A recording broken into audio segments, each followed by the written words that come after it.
Ko boste videli mojega nocojšnjega gosta, boste rekli šok, o moj bog, ne boste se zmotili, z mano je res eden in edini kralj slovenske estrade, če ne celo njen svetnik. Damjan Murko, dobrodošel. Lep pozdrav tebi vsem gledalcem. Glede na to, da je to intimen in zelo iskren intervju, nam lahko sedaj zaupaš svoje pravo ime. Jaz sem Marko, jaz se malo šalim. So mi pa veliko krat spraševali, če je to umetniško ime Damjan Murko. Je legitimno vprašanje. Ja, je na mestu, rojen. Damjan Murko. In krščen, Damjan Murko. Kako to, da se pa nisi odločil pa še imena, recimo, spremeniti v eno zložno besedo? Ja, meni se zdi tako, jaz, ko sem začenjal svojo kariero pred 20 leti, jaz nisem imel dobenega zelo brihtnega menedžerja, da bi se lahko tega zmislil, ne? Ja. Zato sem jaz rekel, bom jaz ustrajal kar pod svojim imenom in očitno se je izkazalo za dobro. Ja, uspešen si. Ja. Kje se zabriše pred tebi meja med realnostjo in med performansom? To je pa nekaj, kar me je pa vedno zanimalo. Ker še vedno moraš priti domov, k družini, k otroku in reči, tu je pa Damjan Murko konec, tukaj je pa zdaj Damjan Murko. Ja, tako je. Jaz zavračam konstantno vse resničnostne šove. Jaz se ne smatram za influencerja. TikTok komaj da uporabljam oziroma kdaj pa kdaj kaj pogledam. Instagram objavljam zelo malo, se pravi, jaz živim samo in zgolj od tega mojega lika, ki sem ga 20 let gradil. Zdaj pa je tako. Seveda pa moramo veriti, da Slovenija je majhno tržišče, kjer je nevarnost prenasičenosti toliko večja, če ti ne znaš sebe ali v mojem primeru moj lik nekako spravljati do ljudi po kapljicah, takrat, ko to najbolj potrebuje. Je pa takole. Znam se omakniti, znam pogledati z distance in ko nas ljudje spoznajo v mojem naravnem kavitatu, jaz rečem, se pravi, za 4 stenami mojega doma, rečejo, smo mi pravzaprav zelo povprečna ali pa celo nadpovprečna družina. Name seveda otrok ne gleda kot na javno osebnost, zaveda pa se, da je otrok javne osebnosti, ker je pa prav, da sem o tem govoril. Da se zaveda, da je njegovo življenje malo drugačno, mogoče malo bolj na očeh javnosti, čeprav ga ne izpostavljava, ženo ga pokaževa, ne da ga skrivava, ampak se zaveda, zelo se zaveda tega lika, ki ga njegov oče daje ljudem. In tvoje začetno vprašanje, kdaj se nek lik najbolj izpostavi, se pravi, jaz sem javna osebnost takoj, ko stopim na ulico. Se to zdaj ne pomeni, da se na glas smejim pa da iz sebe brijem norca, ampak gre se za to, da se premalo zavedamo, da ko potrebujemo medijsko pozornost, takrat naredimo vse za to javne osebnosti. Ko nam pa nismo, pa znamo biti arogantni, nesramni.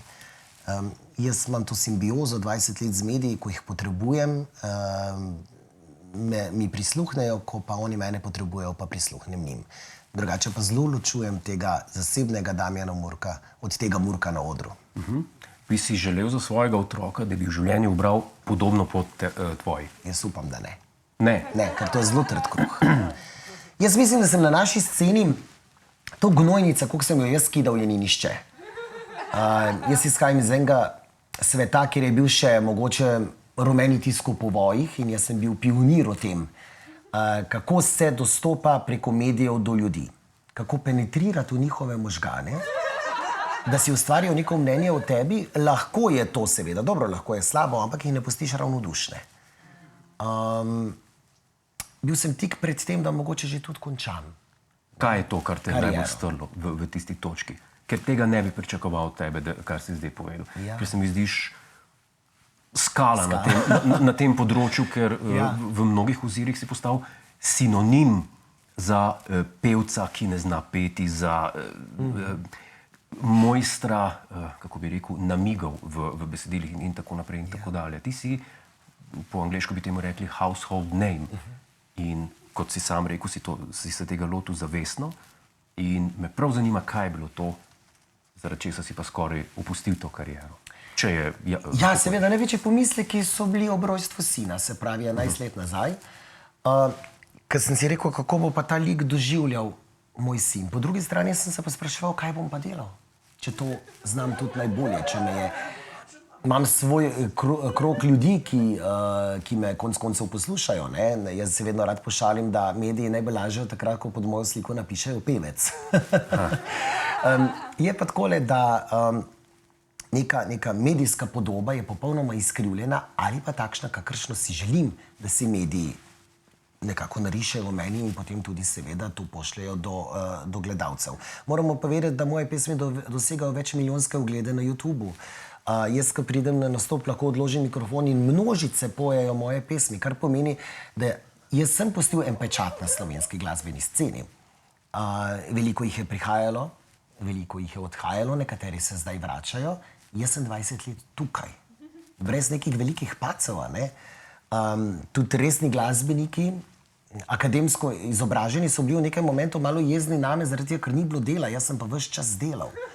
Imam osnovno eksistenco, jaz tudi čez danes neham, lahko 5 let razmišljam, kaj bom delal, ne? Ja. Se pravi, jaz sem zelo gospodar situacije, začutim, kdaj je čas, da se omaknem in prepustim prostor drugim, tako kot so ga nekoč drugi meni. Ampak tega občutka še zaenkrat mi publika ni dala, zato mislim, da bi bilo nespametno se posloviti. Dobro, pa če začneva pri samem začetku, oziroma če se zazreva v preteklost, v kateri točki si vedel, da ne boš znanstvenik? Ja, je kar zgodaj. Mi smo imeli, jaz sem slaščičar po izobrazbi, to tudi zmeraj povem. Nikoli tega poklica nisem opravljal, ker sem bil takoj po srednji šoli na odru. Res, da so bili takrat absolutno manjši honorarji. Pa jaz velikokrat rečem, da sem boljši igralec kot pevec.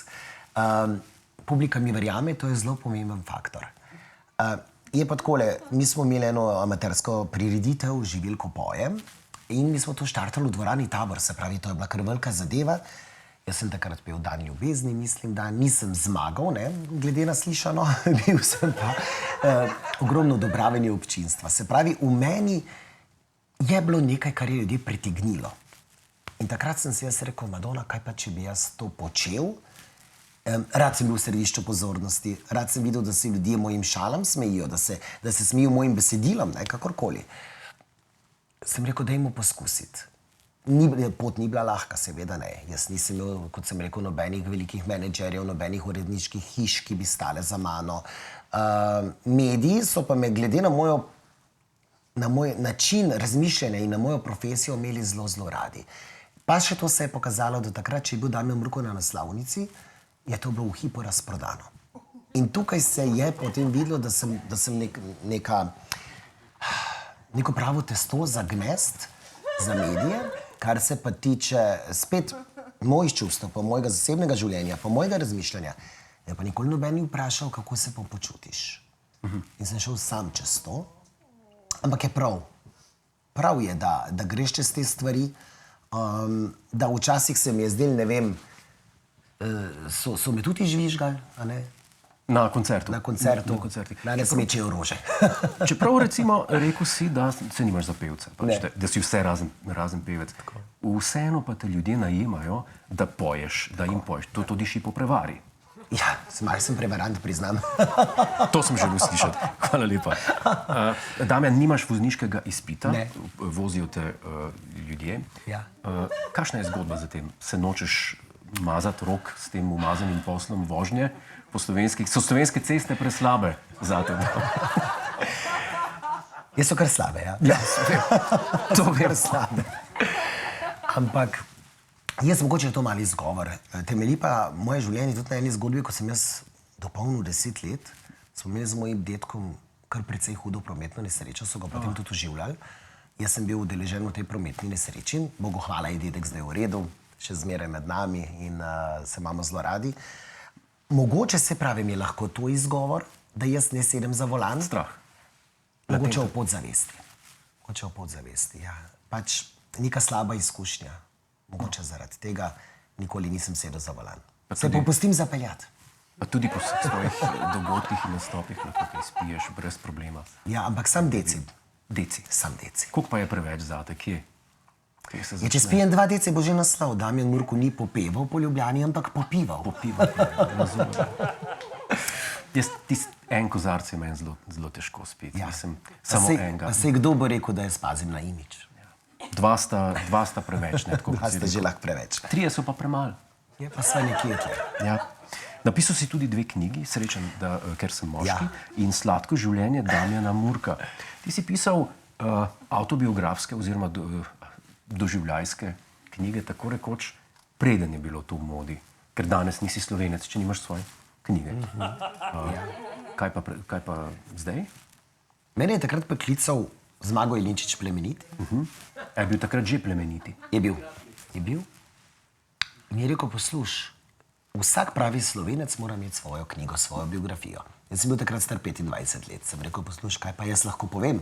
In še imam toliko stvari v načrtu, a ne? Je rekel, ne, jaz čutim, da to bo super zadeva.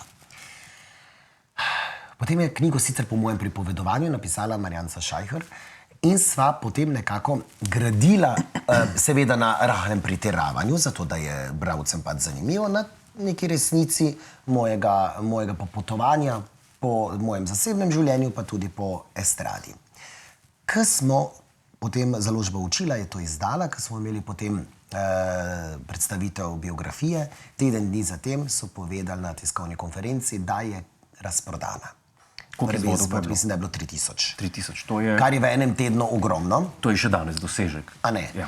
Potem smo šli seveda v ponatis, kot vsak moj koledar. Ja, tja še pridem. Ja, in jaz se zdaj ne čutim, da sem naredil dovolj, da bi lahko karkoli ljudem povedal v svojem življenju, ker imam še toliko stvari v rokavu, ki bi jim še rad pokazal. Takrat pa po eni strani mi ni bilo žal, zaradi tega, ker so to vse stvari, pri katerih sem delal samo kljukce. In so me zaznamovale konec koncev. In potem je sledil kaj še? Parfum, koledari, skodelice in tako naprej. Skodelice in tako naprej. Ja. Mrč, tako rekoč. Jaz, vedno so me spraševali, a imaš kaj, jaz sem pa tako malo elen po naravi in se mi s temi stvarmi ne da ukvarjati, ne. Zdaj smo pa rekli, ok, bomo to naredili, ampak dajmo to nek kvaliteten izdelek, pa z enim sloganom, recimo parfum je La Murko, naj te pošpricam. La Murko? Naj te pošpricam. Naj te pošpricam. Kakšen von, kakšne note ima? Je to, kar imaš zdaj? Miši po meni. Ne, jaz ne uporabljam celih parfumov, ni to. To ima popoln smisel, kar si zdaj povedal. Nadaljuj, izvoli. Skratka, skodelice, tudi ena moja fotografija, zaspi in zmuje se z mano, naj te posrkam.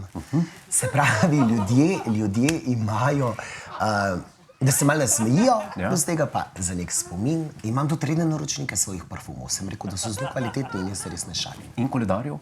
In koledarjev, to pa jaz vedno naredimo, ne vem, do 1000-2000 izvodov in potem v 2 mesecih to razprodamo in več ne. Ni več potem nakladne. Ne obstajajo več. Ne obstajajo več. Tudi potem je včasih še januarja, februarja. Vsaj enega, sem rekel, nima. Prej si rekel stvari za odklukati. Kaj pa so še te stvari, ki jih imaš v rokavu, če te smem tako izzvati? No, za vnaprej definitivno se pripravljajo zadeve. Me boste videli na odru, ni pa nujno, da je to glasbena zadeva. Zdaj pa več pa ne smem izdati. Smemo gibati? In še v povojih, raj ne. Jaz sem podpisal. To, kar se pa tiče kljukce, no, jaz sem govoril o teh stopničkah v moji karieri. Ker sem recimo, sploh nisem nekako razmišljal, da bi lahko bila recimo poroka pred dobrimi 16 leti tako zelo prvič medijsko oblegana. Takrat je veljala to poroka leta ali pa celo desetletja v tistem momentu. Ker jaz se rad šalim in res je bilo skoraj tako, da je bilo več medijev kot svatov na moji poroki. Vsak dogodek, ki sem ga jaz nekako podal, da se pripravlja, pa ne bo to eno laično praznovanje rojstnega dne ali poroka, konec koncev to javen lep dogodek, ne, se jaz nisem nič proti, da so mediji to prišli tudi pogledati. Se mi zdi, da so kar takoj zagrabili, res se je pokazalo, da jih vse okrog mene zanima, da se dviguje prah. In jaz sem to izkoristil sebi v prid. Zelo, zelo pametno, če se smem tako izraziti. Si tudi en prvih Slovencev, ki je ubral eno, bi rekel, ameriško potezo in si prodal slike otroka. Ja. Je tako? Res je. Da bi pa otroka prodal, ti pa ni. Ja, bog ne daj. Moramo razčistiti. Takole je bilo, mediji, midva, to pa je ena redkih stvari, ki jih z mediji nisem želel deliti, se pravi, da bom postal oče. Seveda so tudi to izbrskali in so mi dali pač ultimat, ali boš povedal kaj o tem, ali pa pišemo sami. Tudi pred porodnišnico, potem, ko je žena rodila, so bili paparaci, pa pravijo, da v Sloveniji jih ni. Takrat so bili in Dejansko. takrat so tako. In jaz sem potem spet nek kompromis sklenil z mediji, sem si rekel, poslušajte, dajmo sodelovati, itak nima smisla skrivati to zadevo. Jaz sem presrečen, da se nama je ženo to zgodilo po 2 spontanih splavih in sem bila tako srečna, da tudi te novice nisva želela deliti za širno Slovenijo, ampak spet en pokazatelj, ne, kako nič ni ostalo skrito, karkoli sem počel. Potem se mi je sinek rodil, so se borili, kdo bo dobil ekskluzivne fotografije. In jaz sem pač rekel, ok, dajva ga pokazati, ampak za dober denar. In jaz sem takrat otroku nekaj lepega kupil, sem tudi nekaj očitkov dobil, zakaj pa ne v dobrodelne namene. Ne? Ja. Konec koncev se nisem počutil. Jaz, če bom jaz začutil, da dam kaj iz sebe, pa iz srca, v tem ne želim, da pišejo. Zelo pošteno. To je to. Zelo pošteno. Ljudje radi na velik zvon obešajo včasih. Smo darovali, smo tam, nas lahko podpišete našo sliko. Točno to. Ne, tega ne maram. Če nekaj narediš iz srca, naj to ostane samo zame. Zdaj pa mogoče najpomembnejše vprašanje od vseh za konec. Od kje črpaš svojo samozavest, ki jo imaš očitno v izobilju? To me že leta sprašujejo. A nisem prvi? Ne, nisi prvi. Pa ne samo to, da me to leta sprašuje, pravzaprav me sprašujejo tudi to, kako ta pozitivna energija, ne? Jaz zmeri rečem, če se ti navznoter dobro počutiš in veš, kaj si dosegel. Jaz sem zdaj mogoče lahko z nekim upravičilom ali pa brez lažne skromnosti samozavestena, ne? Pred leti sem mogoče malo igral to samozavest. Kot sem rekel, publika mi je verjela in to je zelo pomemben faktor za obstoj. Veliko jih je prihajalo, veliko jih je odšlo. Samo redki se obdržimo. Je pa res, da noben medij, nobena samozavest, nobena pesem ti ne pomaga obstati, če ti nisi prepričan v svoj uspeh in seveda publika reče zadnjo besedo. Kot sem rekel, sem se želel posloviti, pa sem dobil nešteto pisem, pa ja ne misliš se res posloviti, ker bi bila naša scena s tem, da mi zdravimo svoje komplekse na meni, revna. In samozavest mogoče ravno iz tega zdajle izhaja, ko vidim, da akademsko izobraženi glasbeniki igrajo mrcino pred razprodanimi stožicami, vidim, da 4 milijone ali več ogledov na mojih pesmi, vidim, da sem razprodan do naslednjega leta, vse vikende. Od kje potem ta samozavest? Še eno mogoče malo tehnično vprašanje. Ne? Ljudje si mislijo, da so besedila, ki so dvoumna in ki nakazujejo na nekaj, kar direktno ne pomenijo besede same, da to, kar pride z glave. Koliko truda gre dejansko v to? Ker smo v poslu podobnem, ne vem, koliko truda mora iti v te stvari. Sam pišeš ta besedila?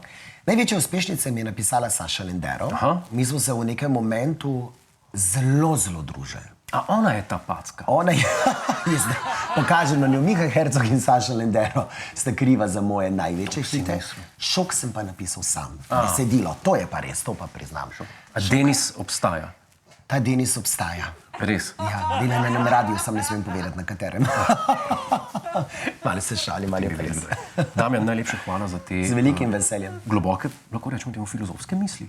Mislim, da sva marsikaj odstrla gledalkam in gledalcem povezano z tvojim poslom. Me je zelo veselilo in hvala za povabilo. Najlepša hvala, srečno še naprej pri tvojem enako. projektu, o katerem nisi želel povedati nič. Hej, preden greš, klikni tukaj in se naroči na naš YouTube kanal, imamo pa tudi TikTok, Instagram in Facebook, tako da le urno.